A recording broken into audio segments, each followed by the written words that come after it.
जाने वाला है। 14वां अध्ययन नाम है इस अध्ययन का तेतली पुत्र। सुना होगा आपने, गुरु भगवंत अनेकों बार सुनाते हैं कौन तेतली पुत्र थे, क्या उनका जीवन था। तेतली पुत्र इस अध्ययन में क्या वर्णन आया है, आर्य श्री सुधर्मा स्वामी फरमा रहे हैं और आर्य श्री जम्बू स्वामी पूरी श्रद्धा और भक्ति के साथ में वाचना ले रहे हैं। एक समय था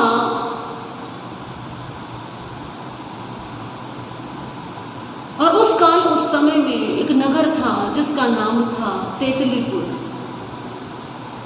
तेतलीपुर नगर में एक उद्यान बड़ा प्रसिद्ध था जिसका नाम था प्रमद वन उद्यान। तेतलीपुर का राजा कनकरथ, रानी का नाम प्रभावती। राजा कनकरथ के राजसभा में एक अमात्य थे जिसका नाम था तेतलीपुत्र। हो सकता है माता या पिता में से किसी का नाम तेतली रहा हो तो तेतलीपुत्र के नाम से प्रसिद्ध हो, जैसे राजा श्रेणी के और मृगावती रानी के पुत्र का नाम मृगापुत्र। तो इसी प्रकार से, क्योंकि प्राचीन काल में इस प्रकार से संबोधित करने की परंपरा रही, तो तेतलीपुत्र नाम था। तेतलीपुत्र बड़ा गंभीर विद्वान, नीति शास्त्र का जानकार, साम दाम दंड भेद, किस प्रकार की नीति से किससे कार्य करवाना है, सूझबूझ का धनी, और इस कारण से राजा की सभा में अत्यंत विशिष्ट आदर पाने वाला राजा ने जिसे अपना अमात्य नियुक्त किया हुआ। अमात्य कहते हैं महामंत्री। महामंत्री वो जो राजा के सबसे नजदीक रहता है, राजा का प्रत्येक कार्य जिसकी नजरों से होकर के निकलता है, राजा जिसकी सलाह के बिना कोई काम नहीं करता, वो राजा का महामंत्री। और महामंत्री केवल महामंत्री नहीं होता, वो राजा का मित्र भी बन जाता है, राजा का प्रमुख सलाहकार भी होता है। यदि किसी व्यक्ति के जीवन में उसका सलाहकार योग्य है तो उस व्यक्ति का जीवन कैसा होता है? सफल होता है। और यदि सलाहकार अयोग्य हो तो जीवन को भ्रष्ट होते भी समय नहीं लगता। चुनिए ध्यान से अपने सलाहकार को, ये बहुत ध्यान देने वाली बात है। अक्सर हम जीवन में न जाने किस किस की सलाह लेते हैं ना, कभी इसकी कभी उसकी। ध्यान रखिएगा ये बात कि यदि आपके सलाहकार अयोग्य है, स्वार्थी है, तो आपके जीवन को नष्ट होने से कोई बचा नहीं सकता। और यदि आपके सलाहकार, आपके मित्र योग्य हैं, निस्वार्थ भाव से आपका भला चाहते हैं, तो आपके जीवन हर परेशानियों से आपको निकाल सकते। दुर्योधन ने और पांडवों में यही अंतर रहा। दुर्योधन कोई भी व्यक्ति जन्म से बुरा नहीं होता, याद रखिए।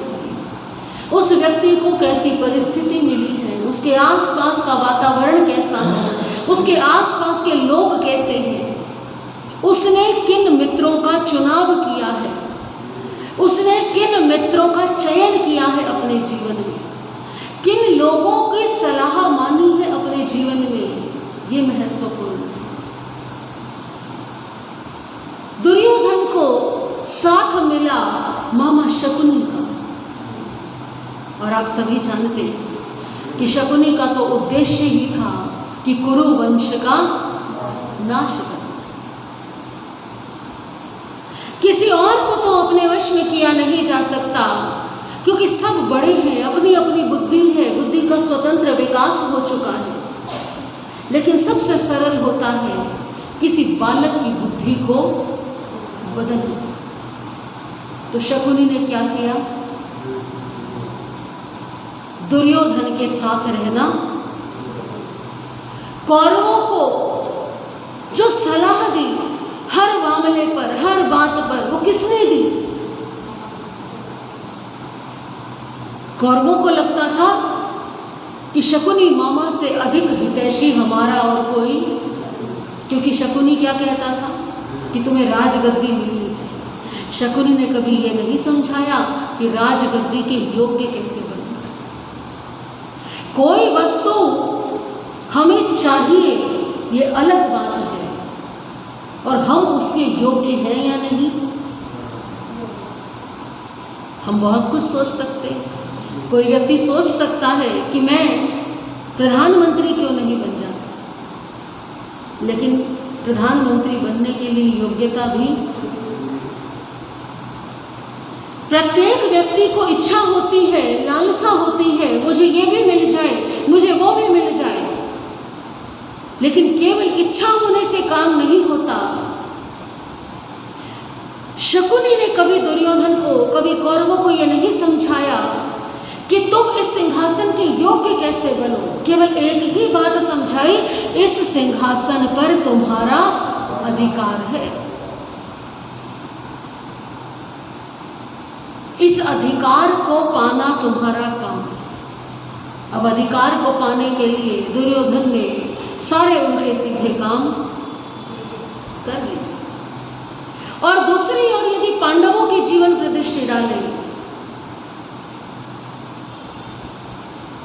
तो उनके सलाहकार कृष्ण थे। श्री कृष्ण ने कभी गलत सलाह नहीं दी। जिस समय पांडव वन में भटक रहे थे, श्री कृष्ण ने यह नहीं कहा जाकर के धृतराष्ट्र से शिकायत करो, जाकर के वहां पर सहायता के लिए याचना करो। नहीं, यदि सिंहासन चाहिए हस्तिनापुर का, कुरुवंश का उत्तराधिकारी बनना है, तो स्वयं को सिद्ध करो। प्रेरणा दी अर्जुन को कि जाओ, जाकर के तपस्या करो, स्वयं को योग्य बनाओ, इतने शक्तिशाली बनो कि प्रजा स्वयं कहे कि राजा किसको बनाना है, इनको बनाना। अधिकार पाने के लिए योग्यता का होना परम आवश्यक है। बिना योग्यता के यदि अधिकार प्राप्त हो जाते हैं तो परिणाम शुभ नहीं होते। अमात्य पूर्ण रूप से योग्य है, नीति शास्त्र का जानकार है, तो राजा का राज्य भी सुचारू रूप से चल रहा है। राजा कनकरथ, उनके बारे में यदि क्या कहा जाए तो वो कोई बहुत समझदार राजा नहीं। राज्य के लोलुपी, राज्य में लिप्सित राजा कनकरथ ने राज्य लिप्सा में अंधे होकर के मेरे बाद यदि मेरे यहाँ पर पुत्र जन्म लेगा तो एक समय आने पर वो पुत्र युवा होगा। युवा होकर के वो राज्य का उत्तराधिकारी बनने के योग्य होगा। यदि मैंने उसे राज्य नहीं दिया तो वो क्या करेगा? इतिहास साक्षी है कि क्या हुआ है पहले। तो राजा कनकरथ को भय है कि कहीं कोई मेरा पुत्र मेरे साथ ऐसा व्यवहार न करे, मुझे राज्य किसी को देना ना पड़े। इस कारण से, क्योंकि आज का समय अलग है, वो समय अलग था। आज व्यक्ति की आयु कितनी है? औसत आयु घट करके पहले 100 वर्ष थी, फिर 80 वर्ष थी, फिर एक समय आया जब 70 वर्ष की आयु लगता था कि एवरेज ये है, और आज के समय तो आयु का कोई भरोसा। आज आपके यहाँ पर यदि संतान जन्म लेती है, कोई व्यक्ति युवा हुआ, 25 वर्ष का हुआ, 25-26 वर्ष की आयु में उसका विवाह हो गया, 1-2 साल में संतान उत्पत्ति भी हो गई, तो वो पुत्र जब तक युवा होगा तब तक आयु कितनी हो जाएगी? 55 वर्ष की, 60 वर्ष की, किसी किसी की लगभग 60 से 65 की, यदि पुत्र संतान थोड़ी देर से हो। तो यहाँ पर कोई समस्या नहीं, क्योंकि 55-60 के बाद में व्यक्ति क्या चिंतन करता है स्वयं कि अब मेरा शरीर थकने लगा है, अब मुझे क्या चाहिए? एक सहारा चाहिए जो मेरे साथ में दुकान पर जाए या व्यापार को संभाले या घर की जिम्मेदारी उठाने में क्या करे? अपना सहयोग दे। यही स्थिति है ना। तो वो पुत्र क्या लगता है कि ये पुत्र तो मेरा क्या है? सहारा। क्योंकि वृद्ध अवस्था जल्दी आती है, लेकिन उस समय ऐसा नहीं हुआ करता था, आयु बड़ी लंबी हुआ करती थी। यदि किसी व्यक्ति की एवरेज आयु, क्योंकि उस समय आयु जो है वो 1000 वर्ष की भी होती थी, 500 की भी होती थी, धीरे धीरे समय के प्रभाव से अवसर्पिणी काल में आयु जो है कम होनी प्रारंभ हुई। अब यदि किसी व्यक्ति की आयु, किसी व्यक्ति का एवरेज जो उसकी आयु है वो 150 या 200 वर्ष की है, और उस व्यक्ति के यहाँ पर, उस व्यक्ति के घर में यदि 25-26 साल की आयु में या 30 वर्ष की आयु में पुत्र का जन्म हो गया, तो उस व्यक्ति के युवा होते होते वो पुत्र भी क्या हो जाएगा? तो राजा कनकरथ की चिंता क्या है कि अभी तो मैं स्वयं युवा हूं, और मेरा यदि पुत्र हुआ और वो युवा हो गया, तो युवा होने के पश्चात में वो राज्य लिप्सा में, क्योंकि व्यक्ति को क्या लगता है, जैसे उसके विचार हैं वैसे ही सबके, ऐसे ही होता है। चोर को सबसे ज्यादा डर होता है चोरी का। जो दूसरों की जेब काटता है वो अपनी जेब का बड़ा ध्यान रखता है, क्योंकि उसका ध्यान कहाँ होता है कि यदि मैं दूसरों की जेब काट सकता हूं तो कोई मेरी भी। तो राज्य लिप्सा में इतना अधिक आसक्त है राजा कनकरथ कि उसे लगता है कि जो पुत्र जन्म लेगा या जो उसकी संतान होगी वो भी क्या होगी, और मेरी ही तरह यदि उसे राज्य का लालच हुआ तो हो सकता है वो मुझे समाप्त भी करे, क्योंकि वो अपनी शक्ति बढ़ा करके मेरा प्रतिद्वंदी बन जाएगा। देखिए व्यक्ति कैसा स्वार्थी होता है। इस स्वार्थ में आकर के राजा कनकरथ क्या करते हैं, रानी प्रभावती के यहाँ पुत्र का जन्म हुआ। पद्मावती, रानी पद्मावती के यहाँ जब रानी पद्मावती ने एक पुत्र को जन्म दिया तो राजा कनकरथ क्या करते, अंग भंग करवा देते इस पुत्र को। किसी की उंगली हल्की सी कटवा दी, किसी का नासिका छेदन करा दिया, किसी का हल्का सा कान, क्योंकि राज्य सिंहासन पर वही व्यक्ति बैठ सकता है जिसके सभी अंग पूर्ण रूप से जन्म लेते ही, ये बात किसी को ज्ञात नहीं, केवल राजा को मालूम है, विशेष दास दासियों को मालूम है। व्यक्ति स्वार्थ में कितना अंधा हो जाता है।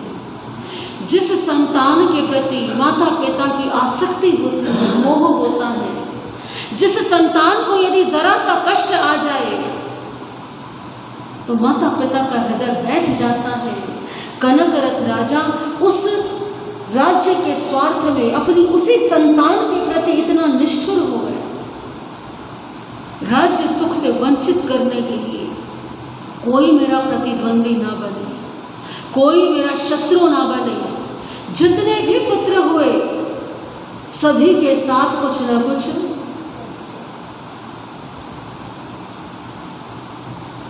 रानी प्रभावती बड़ी परेशान, किससे कहे अपने मन की।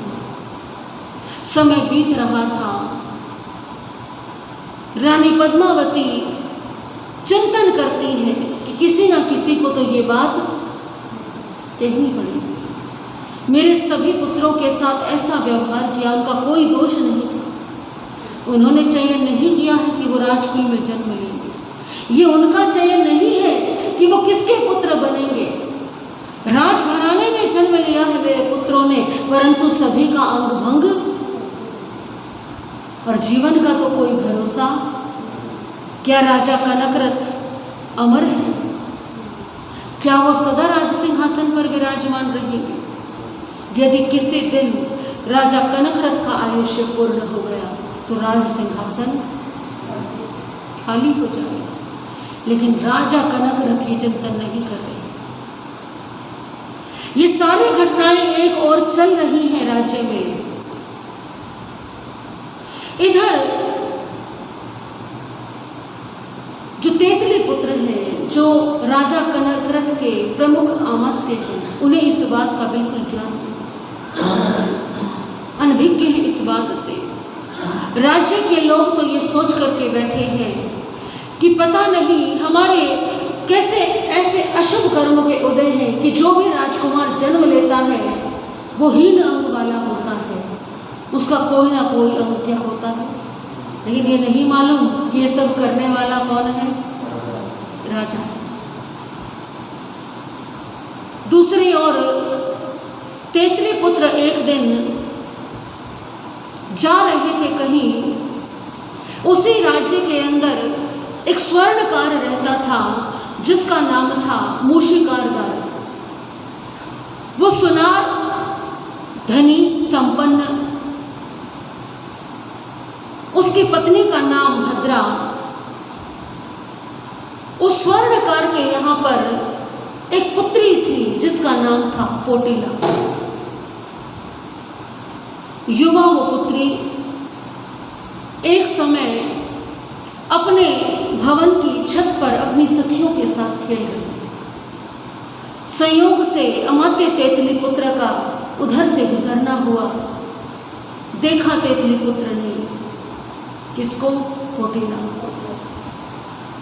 देख करके कुछ पूर्व जन्म का आसक्ति भाव कह लीजिए या सौंदर्य के प्रति आकर्षण कह लीजिए, तेतली पुत्र मुग्ध हो गए।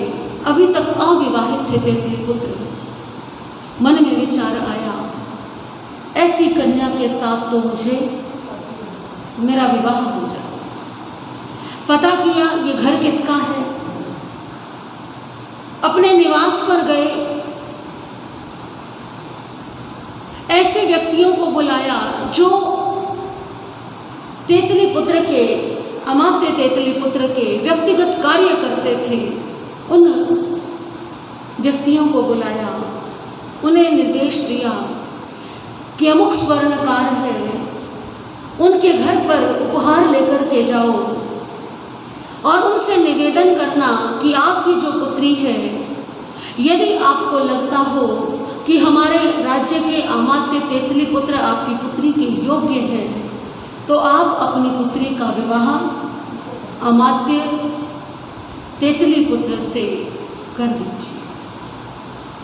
देखिए कितनी विनम्रता तेतली पुत्र के। हाँ, वो तेतली पुत्र अमात्य है।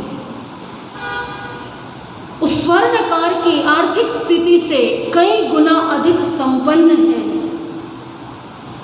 स्वर्णकार एक सामान्य नागरिक है राज्य का और अमात्य राजा का महामंत्री। विशेष अधिकार प्राप्त है, यदि चाहे तो भी विवाह कर सकता है, परंतु नहीं, विवाह कभी भी बिना वधू की और वधू के माता पिता की अनुमति के नहीं करना चाहिए। निवेदन के शब्द कौटुंबिक पुरुषों से, उन व्यक्तिगत जो कार्य करने वाले सेवक हैं उनको विशेष रूप से निर्देश दिया है कि वहां पर विनम्रतापूर्ण भाषा का प्रयोग करना है। कहीं ऐसा ना लगे कन्या के माता पिता को कि अपनी शक्ति का प्रभाव दिखा करके रिश्ता करने नहीं। वो व्यक्ति गए, स्वर्णकार ने पूर्ण आदर मान किया, उपहार दिए, बताया हमें अमात्य तेतली पुत्र ने भेजा है। किस प्रयोजन से?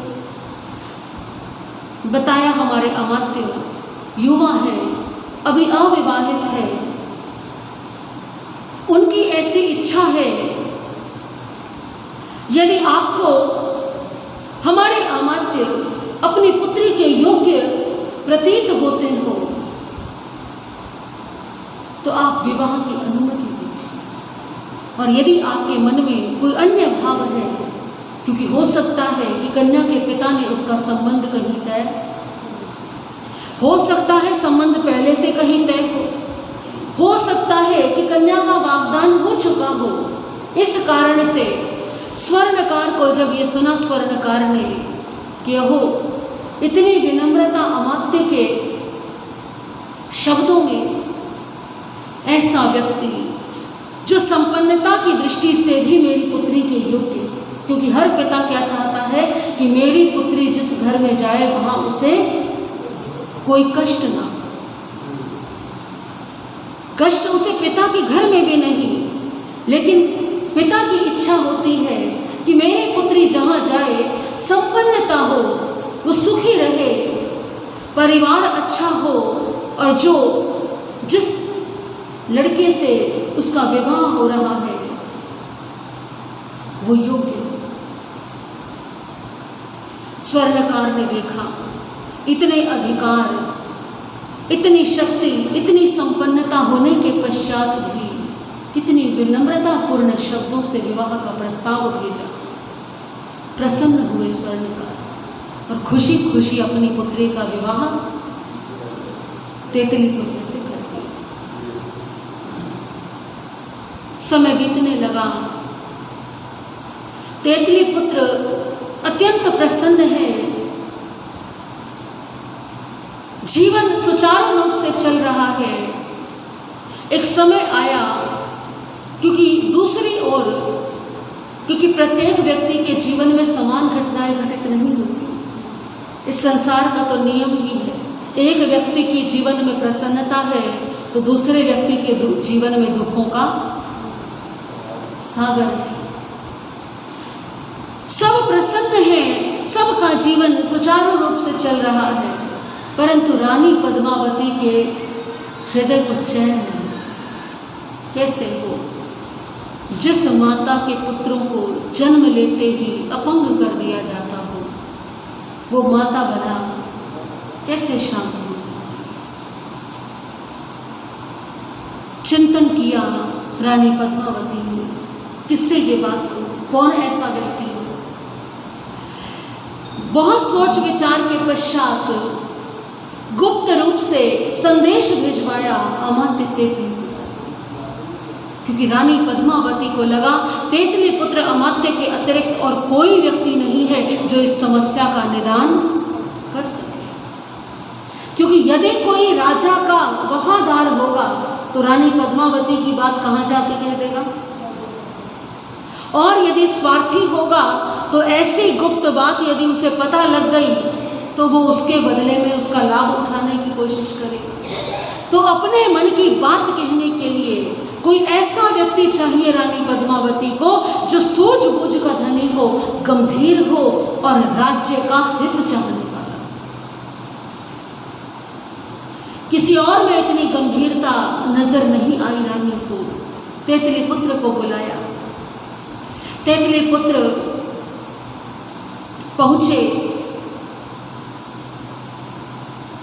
रानी पद्मावती ने तेतली पुत्र के समक्ष अपनी व्यथा को रखा।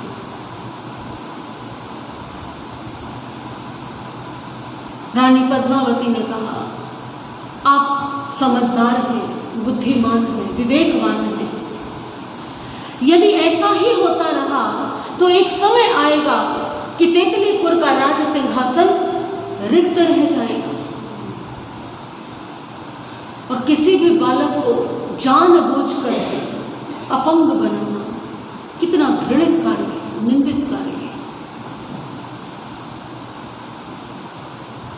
तेतलीपुत्र ने निवेदन किया, महारानी मेरे लिए क्या आदेश, आप जैसा कहेंगी मैं वैसा, राज्य का हित मेरे लिए सर्वोपरि है। रानी पद्मावती ने आग्रह किया, आदेश दिया, क्योंकि दोनों ही बातें हैं। इस समय सारी बात किसके हाथ में है? तेतलीपुत्र के।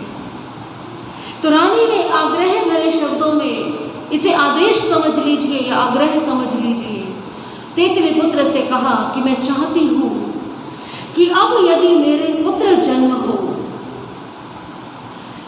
तो आप ऐसी कोई व्यवस्था कीजिए कि उसे जन्म लेते ही मैं आपको गुप्त रूप से आपको सौंपूं। आप उसका छिप करके कैसे भी करके उसका लालन पालन करिएगा, उसे शिक्षा दिलवाइएगा, उसे एक राजकुमार के योग्य सभी शिक्षाएं दीजिएगा। जब वो युवा होगा, वो योग्य होगा, तो समय आने पर वो क्या करेगा? वो राज सिंहासन पर,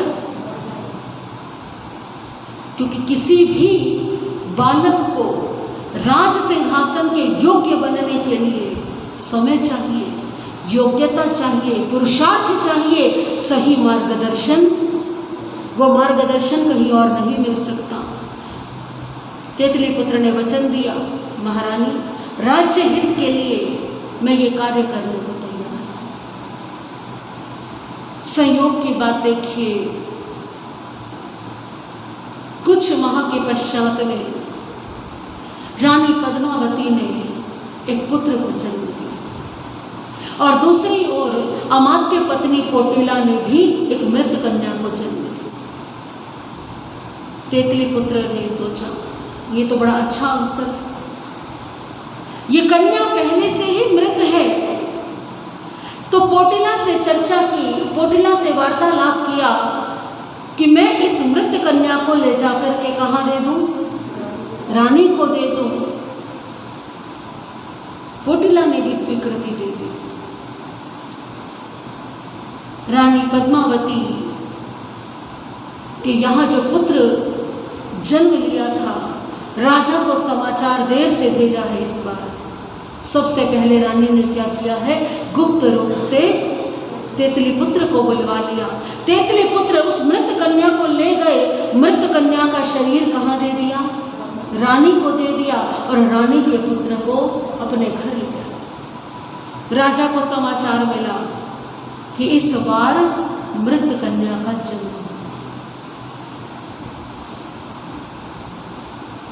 राजा ने उस मृत कन्या को अपनी पुत्री समझ करके जितने भी जो अंतिम क्रिया संबंधी जो संस्कार थे वो पूर्ण किए। इधर दूसरी ओर अपने पुत्री को वहां देकर के रानी का पुत्र जो लेकर के आ गए, तेतलीपुत्र पुत्र आ गया घर में।